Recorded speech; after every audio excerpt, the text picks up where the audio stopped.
Hello students. तो क्या पढ़ रहे थे हम लोग? Threshold energy. थ्रेशोल्ड एनर्जी क्या है? थ्रेशोल्ड एनर्जी वो मिनिमम एनर्जी है जो रिएक्टेंट मॉलिक्यूल्स के पास होनी ही चाहिए, तभी रिएक्टेंट से क्या बन सकता है? प्रोडक्ट बन सकता है। उतनी होती नहीं है तो हमें और दे देते हैं और बाहर से देनी पड़ती है, उसे एक्टिवेशन एनर्जी बोलते हैं। सिंपल है। तो डेफिनेशन क्या है बेटा? For a reaction to take place the reacting molecules must collide together and for these collisions to be effective molecules must possess certain minimum energy known as threshold energy. क्या मतलब है बेटा? एक रिएक्शन को होने के लिए रिएक्टिंग मॉलिक्यूल्स, मैंने आप इसमें क्या बातें लिखी है मैं बताया भी था। कॉलिजन थ्योरी वैसे आज मैं करने भी वाला हूं। कॉलिजन थ्योरी क्या कहती है कि भाई रिएक्टेंट से जब प्रोडक्ट बनेगा तो रिएक्टेंट के मॉलिक्यूल्स आपस में क्या करेंगे बेटा? कोलाइड करेंगे। रिएक्टेंट से जब प्रोडक्ट बनेगा तो प्रोडक्ट बनाने के लिए रिएक्टेंट के मॉलिक्यूल्स को आपस में क्या कराना पड़ेगा? कोलाइड कराना पड़ेगा। ठीक है, तो वही लिखा है यहां पर, for a reaction to take place the reacting molecules must collide together. Must collide together मतलब रिएक्टेंट के मॉलिक्यूल्स को आपस में कोलाइड होना पड़ेगा। And for these collisions to be effective, और इन कोलिजन्स को इफेक्टिव होने के लिए, इफेक्टिव होने का मतलब क्या है कि भाई इन कोलिजन से अगर क्या बन जाए? प्रोडक्ट बन जाए। उसके लिए भाई होगा क्या, मैं अभी कराऊंगा। जब रिएक्टेंट के मॉलिक्यूल्स आपस में टकराते हैं ना बेटा, जब रिएक्टेंट के मॉलिक्यूल्स आपस में बेटा रैंडमली, भाई कोई भी मॉलिक्यूल से आपस में टकरा रहा है, इधर उधर भाग रहा है, लेकिन ऐसा नहीं कि भाई कोई भी टक्कर हुई और टक्कर होने से प्रोडक्ट बन जाएगा। भाई दो रिएक्टेंट के मॉलिक्यूल्स आपस में टक्कर करी उन्होंने और जैसे ही टकराए वो दोनों एक दूसरे से, प्रोडक्ट बन जाता है। ऐसा होता नहीं है। ऐसी जो कॉलिजन्स, ऐसी जो टक्करें होती हैं वो तो बहुत ही कम होती है जिनसे प्रोडक्ट बन पाएगा। जिन कॉलिजन से प्रोडक्ट बनता है कि भाई ए और बी दो रिएक्टेंट के मॉलिक्यूल्स हैं, वो दोनों आए, दोनों आपस में टकराए, दोनों मॉलिक्यूल्स टकराए, तो ऐसा जरूरी नहीं है कि जब वो दोनों टकरा रहे हैं ए और बी तो मिलकर प्रोडक्ट बना ही दें। ऐसी टक्करें बहुत ही कम होती हैं, ऐसे कॉलिजन्स बहुत ही कम होते हैं जिनसे प्रोडक्ट बन पाता है। ठीक है, और जिन टक्करों से, जिन कॉलिजन से प्रोडक्ट बन पाता है उन्हें कॉलिजन्स को बोलते हैं इफेक्टिव कॉलिजन्स। क्या बोलते हैं? Effective collisions. मैं अभी पढ़ाऊंगा भी और लिखाऊंगा भी। ऐसी टक्करें, ऐसे कॉलिजन्स जिनसे प्रोडक्ट बन पाएगा उन्हें बोलते हैं इफेक्टिव कॉलिजन्स। तो मैंने वही लिखा है कि for a reaction to take place the reacting molecules must collide together, कि भाई रिएक्शन को होने के लिए पहले रिएक्टेंट के मॉलिक्यूल्स आपस में टकराते हैं, और and for these collisions to be effective, और इन कॉलिजन्स को इफेक्टिव होने के लिए, इन कॉलिजन्स को इफेक्टिव होने के लिए, इफेक्टिव होने के लिए का मतलब है कि इन कॉलिजन से अगर प्रोडक्ट बनाना है तो molecules must possess certain minimum energy known as threshold energy. अगर इन कॉलिजन से प्रोडक्ट बन ही जाए, बनाना ही है, तो मॉलिक्यूल्स के पास एक मिनिमम एनर्जी होनी चाहिए, must possess minimum energy known as threshold energy. तो रिएक्टेंट के मॉलिक्यूल्स से अगर प्रोडक्ट के मॉलिक्यूल्स बनाने हैं तो reactant molecules must have some minimum energy and that energy is known as threshold energy. और नहीं है तो हमें बाहर से देनी पड़ेगी, और जो बाहर से एनर्जी दोगे उसे क्या बोलोगे? Activation energy. क्लियर है? Threshold energy. दूसरी डेफिनेशन अगर बोर्ड में लिखने के लिए आए तो ये भी लिख सकते हैं, it is the minimum energy. Threshold energy की डेफिनेशन बता रहा हूं, it is the minimum energy that reacting molecules must possess in order to undergo effective collisions to form product molecules. ये वो मिनिमम एनर्जी है जो रिएक्टेंट मॉलिक्यूल्स के पास होनी ही चाहिए, तभी इफेक्टिव कॉलिजन्स हो पाएंगे, या मतलब तभी प्रोडक्ट मॉलिक्यूल्स बन पाएंगे। तो आई होप कि तुम ये सारी चीजें समझ गए होंगे कि थ्रेशोल्ड एनर्जी क्या होती है और एक्टिवेशन एनर्जी क्या होती है। बहुत सिंपल सा कॉन्सेप्ट था कि भाई थ्रेशोल्ड एनर्जी तो वो एनर्जी जो रिएक्टेंट के पास होनी चाहिए, लेकिन अगर नहीं है तो हम बाहर से एनर्जी देते हैं, तो जो बाहर से एक्स्ट्रा देते हैं उसे क्या बोल देते हैं? एक्टिवेशन एनर्जी बोल देते हैं। ठीक है, क्लियर है? आते हैं हम लोग अगले टॉपिक पर। नेक्स्ट टॉपिक क्या है बेटा? Effect of catalyst on rate of reaction. Catalyst का effect on rate of reaction. भाई कैटलिस्ट से क्या होगा? कैटलिस्ट जो होगा उसके होने से क्या होगा? अब तुम्हें पता है, तुमने 9th 10th 11th में बहुत बार पढ़ा हुआ है कैटलिस्ट होते क्या है, पता तो होगा बेटा, है ना? क्या होते बेटा कैटलिस्ट? कैटलिस्ट मतलब क्या? कैटलिस्ट वो सब्सटेंसेस होते हैं जो रिएक्शन की रेट को क्या कर देते हैं? बढ़ा देते हैं। आता है सबको? कैटलिस्ट वो होता है जो रिएक्शन के रेट को बढ़ा देता है। कैटलिस्ट वो है जो रिएक्शन के रेट को बढ़ा दे। पता है सबको? हाँ, इतना तो सबको आता है भाई। कैटलिस्ट जब हम लेते हैं ना तो रिएक्शन का रेट बढ़ जाता है। अब हम यहां इस चैप्टर में क्या पढ़ेंगे? ऐसा क्या खास होता है कैटलिस्ट के अंदर जिससे रिएक्शन का रेट बढ़ जाता है?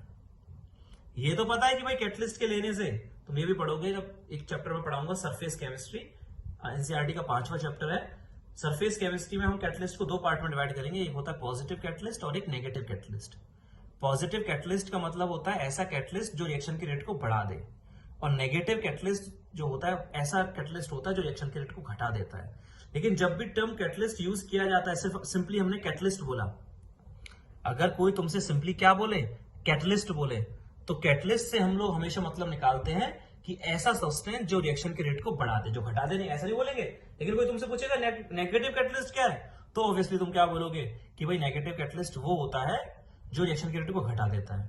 तुमसे सिंपली कोई पूछे कैटलिस्ट क्या होता है, तो कैटलिस्ट वो सब्सटेंस होता है, हम ऐसा बोलेंगे कैटलिस्ट वो सब्सटेंस हो जाता है जो रिएक्शन के रेट को बढ़ा देता है। तो मैंने क्या बोला है, ये तो पता है कि कैटलिस्ट रिएक्शन के रेट को बढ़ा देता है, लेकिन ऐसा होता क्या है उनके अंदर, तो मैंने एक बात लिखी है यहाँ पर, बहुत सिंपल सी बात है। Catalyst provides a suitable path in which less activation energy is required, so rate of reaction increases. इसका मतलब क्या हुआ बेटा, इसका मीनिंग क्या है कि जो कैटलिस्ट होता है वो एक ऐसा पाथ हमें प्रोवाइड करा देता है जिसमें कम एक्टिवेशन एनर्जी की जरूरत पड़ती है।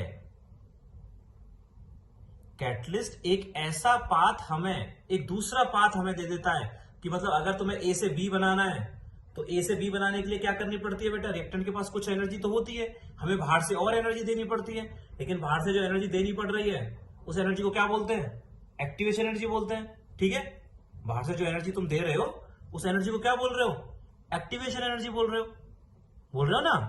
बाहर से जो एनर्जी दे रहे हो उसे एक्टिवेशन एनर्जी बोल रहे हो। मान लिया एक फॉर एग्जांपल रिएक्टेंट के मॉलिक्यूल्स के पास एनर्जी है 40 किलो जूल, रिएक्टेंट के मॉलिक्यूल्स के पास एनर्जी है 40 किलो जूल।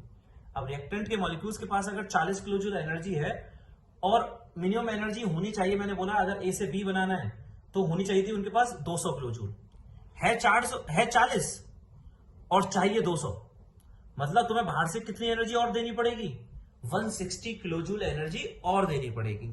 ठीक है, तो तुम बाहर से एनर्जी दोगे, रिएक्टेंट के मॉलिक्यूल्स की एनर्जी बढ़ेगी, तब प्रोडक्ट जाके, और जैसे ही पहुंचेगी 200 तब जाके क्या बन पाएगा, प्रोडक्ट बन पाएगा। ठीक है, लेकिन अगर मैं बोलूं कि अगर इसी रिएक्शन में अगर तुम्हें ए से बी अगर बनाना है और अगर सिर्फ एनर्जी होनी चाहिए, अगर मैं बोल दूं कि एक ऐसा पाथ भी है भाई रिएक्टेंट से प्रोडक्ट बनाने के लिए, एक ऐसा दूसरा पाथ भी है जहां में सिर्फ एनर्जी उनके पास 100 किलो जूल ही होनी चाहिए थी, तो रिएक्टेंट के पास एनर्जी, एक ऐसा पाथ भी हमारे पास है जिस पाथ में एनर्जी जो लगती है वो सिर्फ 100 किलो जूल लगती है, और है उनके पास कितनी, 40। तो हमें बाहर से सिर्फ कितनी देनी पड़ेगी बेटा, 60। पहले देनी पड़ रही थी 160, अब देनी पड़ रही है 60 किलो जूल। तो अगर तुम्हें कम एनर्जी देनी पड़ेगी तो रिएक्शन का रेट ऑब्वियसली क्या हो जाएगा बेटा, बढ़ जाएगा ना, क्योंकि पहले 160 किलो जूल एनर्जी देनी पड़ रही थी तो रिएक्शन आगे बढ़ रही थी। लेकिन जैसे तुम 60 दोगे अब, तो रिएक्शन, अब जब 60 ही दे दोगे तो ही रिएक्शन आगे बढ़ जाएगी, तो रिएक्शन का रेट बढ़ा नहीं बढ़ा, बढ़ गया। तो कैटलिस्ट क्या करता है, वो यही काम करता है। कैटलिस्ट एक ऐसा पाथ बना देता है जहां पर कम एक्टिवेशन एनर्जी की जरूरत पड़ती है। मतलब पहले देनी पड़ रही थी तुम्हें 160, लेकिन अब एक ऐसा पाथ बना दिया, एक ऐसा दूसरा रास्ता बना दिया कैटलिस्ट ने क्या करा, एक ऐसा दूसरा रास्ता बना दिया जहां 160 किलो जूल एनर्जी की जरूरत नहीं पड़ी, सिर्फ 60 किलो जूल एनर्जी की जरूरत पड़ी, जिससे क्या हुआ, रिएक्शन का रेट बढ़ गया। तो catalyst provides a suitable path in which less activation energy is required, so rate of reaction increases. ठीक है, ये तो हो गया बेटा रिएक्टेंट, और रिएक्टेंट से क्या बनाया, प्रोडक्ट बनाया, एनर्जी दी। और बेटा यहां से लेके यहां तक, यहां से लेके यहां तक की एनर्जी, ये तो कौन सी एनर्जी है, ये तो कौन सी एनर्जी है बेटा, रिएक्टेंट के पास जो एनर्जी है ये तो वो हो गई। ठीक, और ये क्या हो गई, ट्रांजिशन स्टेट थ्रेशोल्ड एनर्जी, तो तुम्हें बाहर से इतनी एनर्जी देनी पड़ रही है, तो ये तो हो गई एक्टिवेशन एनर्जी अनकैटलाइज्ड मतलब जब मैंने कैटलिस्ट यूज नहीं किया है, तो यहां से लेके यहां तक एनर्जी तुम्हें देनी पड़ेगी, तभी रिएक्शन आगे बढ़ पाएगी। लेकिन कैटलिस्ट क्या करेगा, कैटलिस्ट जो है एक ऐसा पाथ बना देगा जहां कम एक्टिवेशन की जरूरत पड़ेगी। तो ये जो पीक है इस ग्राफ की, जो मैक्सिमा है वो नीचे आ जाएगा। तो रिएक्टेंट के पास एनर्जी इतनी है, अब यहां तक जैसे ही पहुंचे ये ट्रांजिशन स्टेट आ गई। ठीक है, और क्या बना देगा, प्रोडक्ट। अब बताओ, पीक कम हो गई। ठीक है, पीक कम होने से मतलब रिएक्टेंट के पास एनर्जी कितनी है, ये है, और होनी कितनी चाहिए थी, इतनी, तो ये हो गई एक्टिवेशन एनर्जी किसकी, जब हमने क्या यूज किया है, कैटलिस्ट यूज किया है, तो ये हो गई एक्टिवेशन एनर्जी कैटलिस्ट। ये कैटलाइज्ड, तो अब बताओ, ये तो हो गया ये अनकैटलाइज्ड, और ये हो गया ये कैटलाइज्ड। मतलब पहले तो इतनी एनर्जी देनी पड़ रही थी, अब इतनी दोगे तो ही काम चल जाएगा। ठीक है, तो कैटलिस्ट ने क्या कर दिया, तो कैटलिस्ट का काम बहुत छोटा सा होता है। कैटलिस्ट एक ऐसा रास्ता बना देता है, हमारा एक ऐसा रास्ता हमें दे देता है जिस रास्ते में अड़चने कम हो। अड़चने कम हो को कहने का मतलब है एक ऐसा रास्ता जिस रास्ते में कम एनर्जी की ही जरूरत पड़े। ठीक है, तो कम एनर्जी की जरूरत पड़ेगी, इसलिए पीक नीचे आ जाएगा। ठीक है, एक बहुत जरूरी बात इस ग्राफ में देख के पता चल रही है, अभी मैं बताऊंगा वो, लेकिन पहले अब तुम याद रख लोगे बेटा सारे लोग।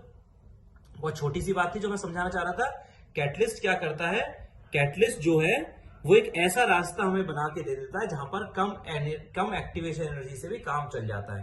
तो कम एनर्जी देने से भी काम अगर चल जाएगा तो रिएक्शन और तेजी से आगे बढ़ेगी। ठीक है, अब इस ग्राफ को देख के तुम क्या बता दोगे, इस ग्राफ को देख के तुम ये बता दोगे, एक बहुत जरूरी बात है कि भाई डेल्टा एच पे कोई फर्क नहीं पड़ा। रिएक्टेंट के पास पहले जितनी एनर्जी थी अब भी उतनी है, प्रोडक्ट के पास जितनी पहले एनर्जी थी अब भी उतनी है। मतलब ये दोनों ग्राफ जहां से स्टार्ट हुए और जहां से स्टार्ट पहले हो रहे थे बाद में भी वहीं से स्टार्ट हो रहे हैं। जहां पर ग्राफ खत्म हो रहा था पहले, वहां पर ही बाद में भी वहीं खत्म हो रहा है। मतलब चाहे कैटलिस्ट लो या ना लो, रिएक्टेंट के पास जितनी एनर्जी पहले थी अब भी उतनी रहेगी, प्रोडक्ट के पास जितनी एनर्जी पहले थी अब भी उतनी रहेगी। मतलब डेल्टा एच पे कोई फर्क नहीं पड़ेगा। ध्यान रखना, बहुत जरूरी बात है ये कि भाई no change in delta H and also A. ध्यान रखना, ना तो आरएनएस कांस्टेंट बदलता है ना डेल्टा एच बदलता है on addition of a catalyst.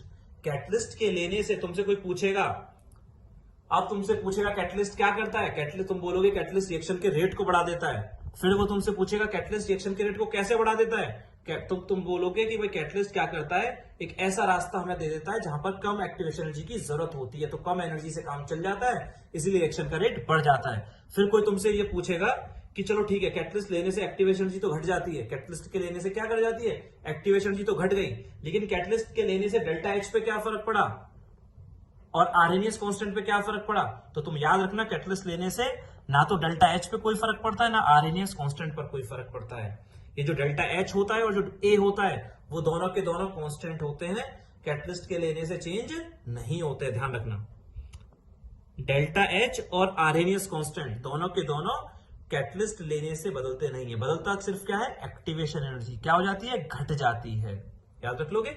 अब आते हैं हम लोग जो हमने एक दो हमने जो सारे फॉर्मुलेज ड्राइव किए, फॉर्मुलेज निकाले हैं आरएनएस थ्योरी पे के अंदर, ठीक है, उन थ्योरीज पर बेस्ड एक दो न्यूमेरिकल्स देख लेते हैं। न्यूमेरिकल्स बहुत आसान रहेंगे, इसमें जो सवाल बनता है वो कॉन्सेप्ट बेस्ड ही बनता है। ठीक है, लेकिन सवाल आया तो मैं फॉर्मूला लगाऊंगा, आंसर निकाल लूंगा बड़ा आसानी से। तो ठीक है, पहला सवाल क्या है, for a reaction A gives B, catalyst lowers the activation energy 400 kilojoule to 300 kilojoule at 20 degree Celsius. एक रिएक्शन थी, ए से बी बन रहा था, जिसमें कैटलिस्ट ने क्या करा, एक्टिवेशन एनर्जी को घटा दिया 400 किलोजूल से 300 किलोजूल तक। हाँ, काम भी यही होता है कैटलिस्ट का, एक्टिवेशन एनर्जी को घटाना ही। कितने डिग्री पर हुआ ये सब, 20 डिग्री पर हुआ। ठीक है, ये कितने डिग्री पर हुआ, 20 डिग्री पर हुआ। तुमने क्योंकि पता है तुम्हें रिएक्शन का रेट कैसे बढ़ता है, एक तो तुमने पिछला क्या करा था, रिएक्शन का रेट बढ़ाने के लिए तुम क्या कर दो, टेम्परेचर बढ़ा दो। पिछले पार्ट में किया था भाई, टेम्परेचर बढ़ाने से रेट भी बढ़ता है और रेट कांस्टेंट भी बढ़ता है। मैंने लिखाया था ना, टेम्परेचर बढ़ाने पर रेट कांस्टेंट हमेशा बढ़ता है, चाहे रिएक्शन एंडोथर्मिक हो चाहे एक्सोथर्मिक हो। इक्विलिब्रियम कांस्टेंट चेंज होता है। इक्विलिब्रियम कांस्टेंट 11वीं में कराया था। इक्विलिब्रियम कांस्टेंट जो है वो टेम्परेचर बढ़ाने पर बढ़ भी सकता है और घट भी सकता है। कैसे, एंडोथर्मिक रिएक्शन के लिए बढ़ता है, एक्सोथर्मिक के लिए घटता है, लेकिन रेट कांस्टेंट वो हमेशा बढ़ता है। तुम जैसे जैसे टेम्परेचर बढ़ाते जाओगे रेट कांस्टेंट बढ़ता चला जाएगा, जैसे जैसे टेम्परेचर बढ़ाते जाओगे रेट कांस्टेंट क्या होता चला जाएगा, बढ़ता चला जाएगा। ठीक है, तो टेम्परेचर नहीं बदल रहा है इस रिएक्शन में तुम कैटलिस्ट ले रहे हो, तो टेम्परेचर बदलने से क्या, टेम्परेचर नहीं बदला, 20 डिग्री पर रिएक्शन कराई, लेकिन एक बार कैटलिस्ट लिया एक बार नहीं लिया। जब नहीं लिया तो एक्टिव एनर्जी 400 थी, जब लिया तो एक्टिव एनर्जी 300 किलोजूल थी। तो इसने पूछा है कि रेट ऑफ रिएक्शन पे क्या फर्क पड़ेगा, रिएक्शन के रेट पे क्या फर्क पड़ेगा। ऑब्वियसली क्या होगी, रेट बढ़ेगी, लेकिन कितनी बढ़ेगी, दुगनी होगी, 3 गुनी होगी, 2.5 गुना होगी, आधी हो, मतलब डबल हो जाएगी, ट्रिपल हो जाएगी, 2.5 टाइम्स हो जाएगी, 2.1 टाइम्स हो जाएगी, कितने टाइम्स हो जाएगी वो हमें बताना है। अब ये बताओ, जो रेट पर इफेक्ट आएगा क्या वही रेट कांस्टेंट पर इफेक्ट आएगा, हाँ बिल्कुल आएगा, क्योंकि रेट इज इक्वल टू क्या होता है बेटा, रेट इज इक्वल टू के इंटू रिएक्टेंट की कंसंट्रेशन और पावर में ऑर्डर में एन लिख दिया।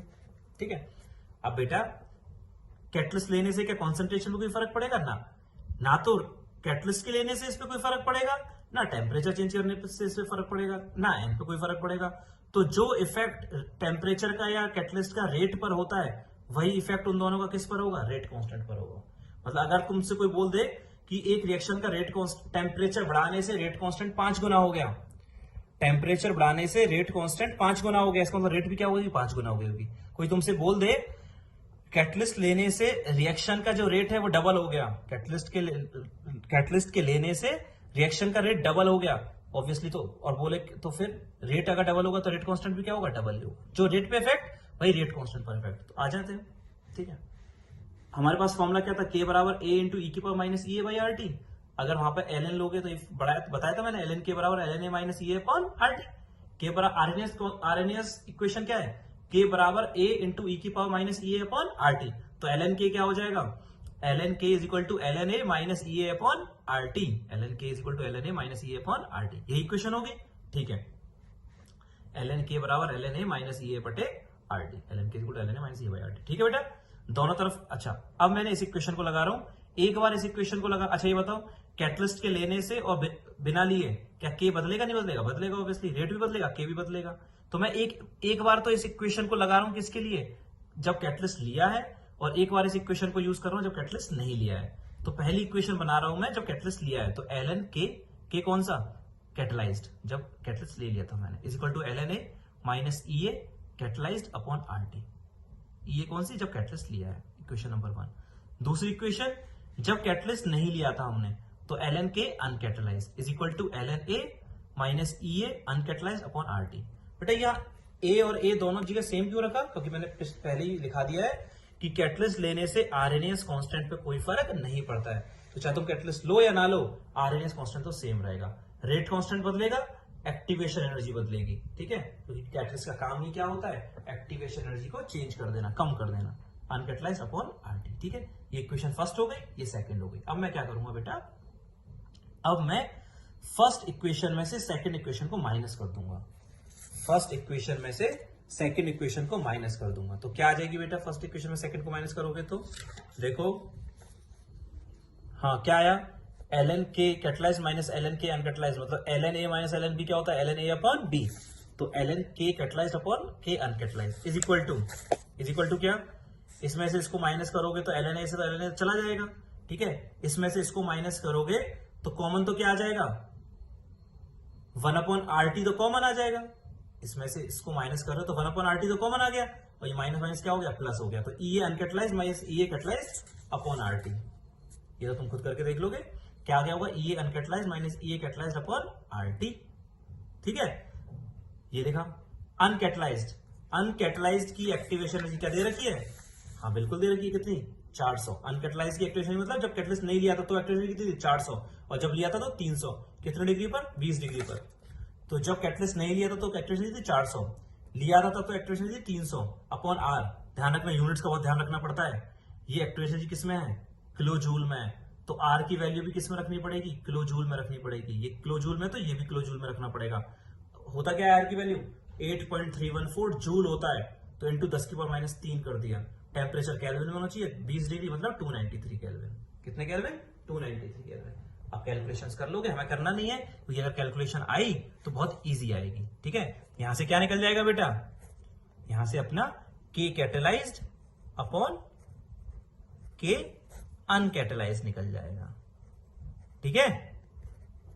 मान लिया ये आ गया 2, ये रेशियो मुझे नहीं पता कितना आएगा, अगर आएगा तो भाई इसको सॉल्व करना पड़ेगा, और सॉल्व करके जो एल एन एंटी लॉग लेना पड़ेगा वो सब क्वेश्चन में दे रखा होगा, अगर नहीं दे रखा होगा तो कैलकुलेशंस बहुत इजी आएंगी, ठीक है। ओके, मान लिया ये 2 आ गया, ये 2 आने का मतलब क्या है कि भाई जो रेट कांस्टेंट है जब कैटलिस्ट लिया था वो दुगना है पहले से, मतलब रेट कांस्टेंट डबल हो गया। अगर बेटा ये आ गया 2 के बराबर आ गया, मुझे नहीं पता कितना आएगा, मान लिया मैंने 2 आ गया। इसके 2 आने का मतलब क्या है कि भाई के कैटलाइज्ड इज 2 टाइम्स ऑफ के अनकैटलाइज्ड। इसका मतलब क्या है कि जब कैटलिस्ट लिया तो रेट कांस्टेंट डबल हो गया, रेट कांस्टेंट डबल हो गया मतलब रेट भी क्या हो गया, डबल हो गया, क्योंकि जो इफेक्ट, जो प्रभाव रेट कांस्टेंट पर पड़ेगा वही प्रभाव, वही इफेक्ट किस पर पड़ेगा, रेट पे पड़ेगा। सिंपल सी बात थी, मैंने पहले बता दिया था। रेट बराबर क्या है, के into constant of concentration of reactant power में ऑर्डर। तो इस पे कोई फर्क पड़ता नहीं है, ना टेम्परेचर का ना कैटलिस्ट का, तो जो इफेक्ट इस पर आएगा वही इफेक्ट इस पर आएगा, ठीक है। अगर ये जो रेशियो है वो 3 आ गया, इसका मतलब क्या होगा, ये जो रेशियो है वो 3 आ गया। इस 3 के आने का मतलब क्या है कि भाई जो K कैटलाइज्ड है that is 3 times of K uncatalysed. K catalysed is 3 times of K uncatalysed. इसका मतलब कि जो रेट कांस्टेंट है वो 3 गुना बढ़ गया, मतलब रेट भी 3 गुना बढ़ गया। क्या लेने से? कैटलिस्ट के लेने से। तो समझ में आ जाएगा? ओके, अगले क्वेश्चन पर आते हैं। नेक्स्ट क्वेश्चन पर आते हैं। नेक्स्ट क्वेश्चन क्या है? ठीक है, अब बेटा घबराना मत, ये क्या ये कौन सॉल्व करने बैठेगा? हाँ बिल्कुल नहीं करने बैठेंगे, क्योंकि इतनी कैलकुलेशन आएंगी भी नहीं पेपर में, है ना। कैलकुलेशन आया तो बड़ी आसान आती है, और इतनी टफ आई भी तो बेटा इसकी ना वैल्यू दी जाएगी, एंटीलॉग दिया गया होगा। ठीक है, आगे बढ़ते हैं। अगला क्वेश्चन क्या है? At 407 kelvin rate constant of reaction is 9.5 into 10⁻⁵ second inverse. मतलब जब 407 केल्विन टेम्परेचर रखा तो रिएक्शन का रेट कांस्टेंट ये है, लेकिन जैसे ही टेम्परेचर 420 केल्विन कर दिया, भाई 407 केल्विन था तो रेट कांस्टेंट ये था, जब 420 केल्विन है तो रेट कांस्टेंट ये है। बेटा भाई चेंज क्यों हो गया? रेट कांस्टेंट यानी के तो बदलता नहीं था ना, नहीं बदलता था, लेकिन दो चीजों में बदलता है ना। के जो है सिर्फ दो चीजों में बदलता है। कौन कौन सी चीजों पर? एक टेम्परेचर और एक कैटलिस्ट। ध्यान रखना, कोई तुमसे पूछेगा रेट कांस्टेंट कौन कौन सी चीजों पर डिपेंड करता है, तो rate constant depends on 2 factors. First one is temperature and second one is catalyst. Temperature क्या करता है? On increasing temperature rate constant increases. Temperature के बढ़ाने से रेट कांस्टेंट भी क्या हो जाता है? बढ़ जाता है। टेम्परेचर बढ़ाओगे रेट कांस्टेंट बढ़ेगा। और कैटलिस्ट का क्या प्रभाव पड़ता है रेट कांस्टेंट पे? वो उसके लेने से भी रेट कांस्टेंट बढ़ जाता है। ये सबको आता है, हमने कर लिया है। और इक्विलिब्रियम कांस्टेंट, अगर इक्विलिब्रियम वाले चैप्टर में हम थोड़ा सा जाए तो इक्विलिब्रियम कांस्टेंट किस पे डिपेंड करता है? सिर्फ और सिर्फ टेम्परेचर पे। टेम्परेचर बढ़ाओगे तो इक्विलिब्रियम कांस्टेंट घट भी सकता है और बढ़ भी सकता है। कैटलिस्ट लेने से क्यों नहीं चेंज होता? कैटलिस्ट लेने से इसलिए चेंज नहीं होता बेटा, कैटलिस्ट क्या करता है? फॉरवर्ड रिएक्शन के रेट को भी बढ़ा देता है और बैकवर्ड रिएक्शन के रेट को भी बढ़ा देता है। ठीक है, फॉरवर्ड रिएक्शन का रेट कांस्टेंट भी बढ़ा देता है, बैकवर्ड रिएक्शन का रेट कांस्टेंट भी बढ़ा देता है। और इक्विलिब्रियम कांस्टेंट क्या होता है? KF upon KB। पहले ही करा चुका हूं इक्विलिब्रियम में, तो KF भी बढ़ता है, KB भी बढ़ता है, और तो KF अपॉन KB क्या रहता जाता है? सेम रह जाता है। तो कैटलिस्ट का काम, कैटलिस्ट जो करता है वो रिएक्शन के रेट को बढ़ा देता है, यानी रेट कांस्टेंट को बढ़ा देता है, लेकिन कैटलिस्ट से इक्विलिब्रियम कांस्टेंट पे कोई फर्क नहीं पड़ता है। लेकिन कैटलिस्ट रिएक्शन में क्या करता है? फिर वो इक्विलिब्रियम के टाइम को कम कर देता है। मतलब कोई रिएक्शन अगर पहले 1 घंटे में इक्विलिब्रियम पर आ रही थी, अब मान लो वो 20 मिनट के अंदर ही इक्विलिब्रियम पर आ जाएगी, क्योंकि रेट बढ़ जाएगा। इक्विलिब्रियम कांस्टेंट पे कोई इफेक्ट नहीं आएगा, रेट कांस्टेंट पर इफेक्ट आएगा। क्या होता है? बढ़ जाता है। टेम्परेचर बढ़ाने से और कैटलिस्ट के लेने से रेट कांस्टेंट बढ़ जाता है। सिर्फ यही दो ऐसे फैक्टर हैं जिन पे रेट कांस्टेंट डिपेंड करता है। यही दो ऐसे फैक्टर है जिन पे रेट कांस्टेंट डिपेंड करता है। ठीक है, चलो सवाल करो। सवाल क्या है? जब टेम्परेचर 407 केल्विन था तो रेट कांस्टेंट था 9.5 इंटू 10⁻⁵ सेकंड इनवर्स। लेकिन जैसे ही टेम्परेचर 420 केल्विन कर दिया तो रेट कांस्टेंट हो गया इतना। देखो बढ़ गया नहीं बढ़ गया? टेम्परेचर बढ़ाया 407 से 420 तो रेट कांस्टेंट भी बढ़ गया। ये देखो और ये देखो, बढ़ गया नहीं बढ़ गया? बढ़ना ही चाहिए, बढ़ना ही था ऑब्वियसली। ठीक है, और मैंने क्या बताया था? टेम्परेचर बढ़ाने से आरएमएस कांस्टेंट पे क्या फर्क पड़ता है? कोई नहीं। एक्टिवेशन एनर्जी पे क्या फर्क पड़ता है? कोई नहीं। टेम्परेचर चेंज करने से ना तो आरएनएस कांस्टेंट पे कोई फर्क पड़ता है, ना एक्टिवेशन एनर्जी पर कोई फर्क पड़ता है। टेम्परेचर बढ़ाने से सिर्फ और सिर्फ किस पर फर्क पड़ेगा? रेट कांस्टेंट पर।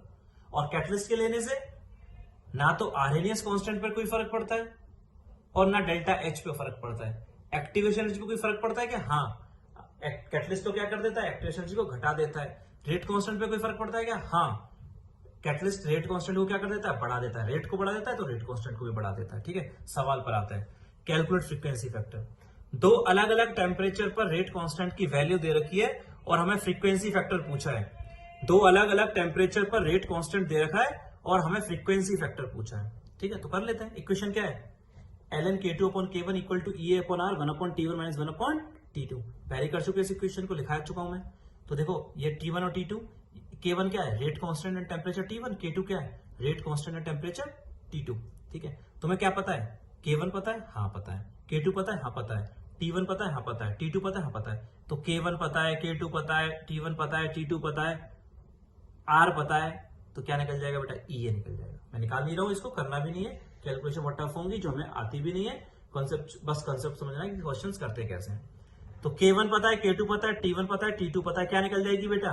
एक्टिवेशन एनर्जी पता निकल जाएगी। ठीक है, R क्या रख देना बेटा यहाँ पर? आर रख देना 8.314। तो एक्टिवेशन एनर्जी भी किस में आ जाएगी बेटा, जूल में आ जाएगी। किस में आ जाएगी, जूल्स में आ जाएगी। आ गई। जैसी एक्टिवेशन एनर्जी आई, इक्वेशन लगा देना ln के बराबर ln A minus E upon R T. जैसे ही एक्टिवेशन, क्योंकि बेटा एक्टिवेशन एनर्जी निकालना मेरा काम नहीं है, मेरा काम है फ्रीक्वेंसी फैक्टर निकालना। तो जैसी एक्टिवेशन एनर्जी आई, फॉर्मूला लगा देना ln के बराबर ln A minus E upon R T. और कौन सा के ले लेना, चाहे तो पहला ले लेना चाहे दूसरा ले लेना, तुम्हारी मर्जी। अगर के ये लोगे तो टी ये रखोगे, के ये लोगे तो टी ये रखोगे। तो इक्वेशन क्या लगा देना, ln के बराबर ln A minus E upon R T. क्या पता है तुम्हें, के पता है। क्या पता चल गई तुम्हें, ई ये पता लग गई ऊपर से, आर पता है ये, टी तुम्हें पता है ये, क्या निकल जाएगा, आरएनएस कांस्टेंट पता लग जाएगा। ठीक है बेटा, ऐसे सिंपल क्वेश्चंस इसमें पूछे जाते हैं, ध्यान रखना। आगे हम लोग नेक्स्ट लेक्चर में करते हैं। Thank you.